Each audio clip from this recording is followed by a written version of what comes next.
ആദ്യഘട്ട ചർച്ചകൾക്ക് ശേഷം കോൺഗ്രസിൽ തീരുമാനമായത് 31 സ്ഥാനാർത്ഥികളുടെ പേരുകൾ. 9 സിറ്റിംഗ് MLA-മാരാണ് നിലവിലെ പട്ടികയിലുള്ളത്. രണ്ടാം ഘട്ട പട്ടികയ്ക്കായുള്ള ചർച്ച നാളെ ഡൽഹിയിൽ ആരംഭിക്കും. വിവരങ്ങളുമായി ഡി ബിനോയ് ചേരുന്നുണ്ട്.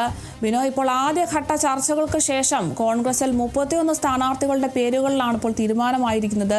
9 സിറ്റിംഗ് MLA-മാരാണ് നിലവിലുള്ളത്. എന്തായാലും രണ്ടാം ഘട്ടം ഡൽഹിയിൽ നാളെ ചർച്ച ആരംഭിക്കുകയാണ്. നാളെ എന്തൊക്കെയായിരിക്കും ഡൽഹിയിൽ നടക്കുന്ന ചർച്ചയിൽ പ്രധാനമായും ചർച്ച ചെയ്യുക? കൂടുതൽ വിവരങ്ങൾ എന്തൊക്കെയാണ്? ഇനി സ്ഥാനാർത്ഥികളെ തീരുമാനിക്കേണ്ടത് ചില തർക്കങ്ങൾ നിലനിൽക്കുന്ന സീറ്റുകളിലാണ്. ഇത് സംബന്ധിച്ചുള്ള ചർച്ചകൾ കേരളത്തിലും ഡൽഹിയിലുമായി നടക്കും എന്നുള്ള വിവരങ്ങളാണ് ലഭിക്കുന്നത്.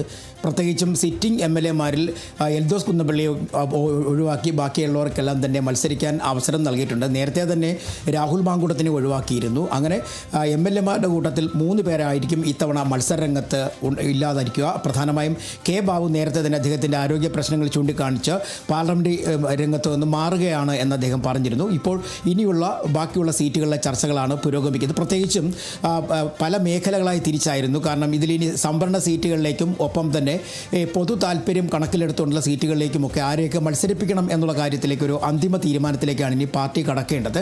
ആ ചർച്ചകളാണ് പുരോഗമിക്കാൻ പോകുന്നത്. ഇന്നും നാളെയുമായിട്ടുള്ള ചർച്ചകൾ അതിലുണ്ടാകും എന്നാണ് പ്രതീക്ഷിക്കുന്നത്. ആ 31 പേരുടെ പട്ടിക തയ്യാറാക്കിയെങ്കിൽ തന്നെയും അതിൻ്റെ പ്രഖ്യാപനം ഉടൻ ഉണ്ടാവില്ല.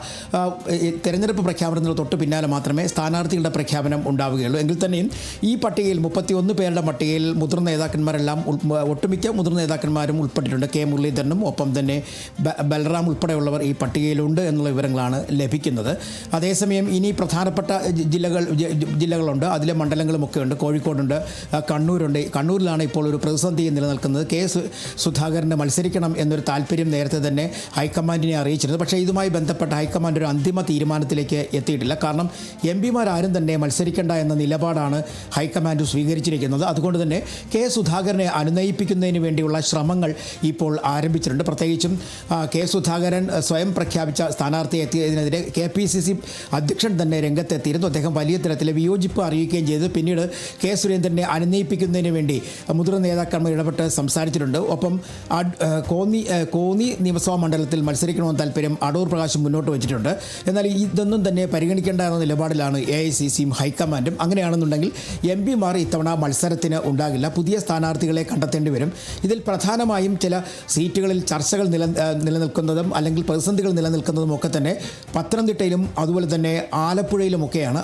ആലപ്പുഴയെ സംബന്ധിച്ചിടത്തോളം അമ്പലപ്പുഴയിൽ G. സുധാകരൻ മത്സരിക്കുകയാണെങ്കിൽ അദ്ദേഹത്തെ പിന്തുണയ്ക്കുമോ അതല്ലെങ്കിൽ അവിടുന്ന് കോൺഗ്രസ് സ്ഥാനാർത്ഥിയെ ഒഴിവാക്കുമോ എന്നുള്ള കാര്യത്തിലൊക്കെ ചർച്ച നടത്തേണ്ടതായിട്ട് വരും. അതുകൊണ്ടാണ് ഈ 2 ദിവസത്തേക്ക് തൽക്കാലം കോൺഗ്രസുമായി ബന്ധപ്പെട്ട സ്ഥാനാർത്ഥി ചർച്ചകൾക്ക് ഒരു ഇളവ് നൽകി അല്ലെങ്കിൽ ഒന്ന് പിന്മാറി നിൽക്കുന്നത്.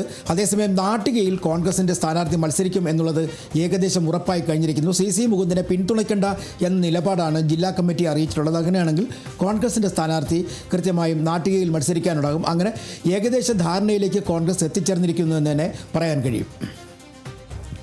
ശരി, വ്യക്തമാണ്. ആദ്യഘട്ട ചർച്ചകൾക്ക് ശേഷം കോൺഗ്രസിൽ തീരുമാനമായത് 31 സ്ഥാനാർത്ഥികളുടെ പേരുകളാണ്.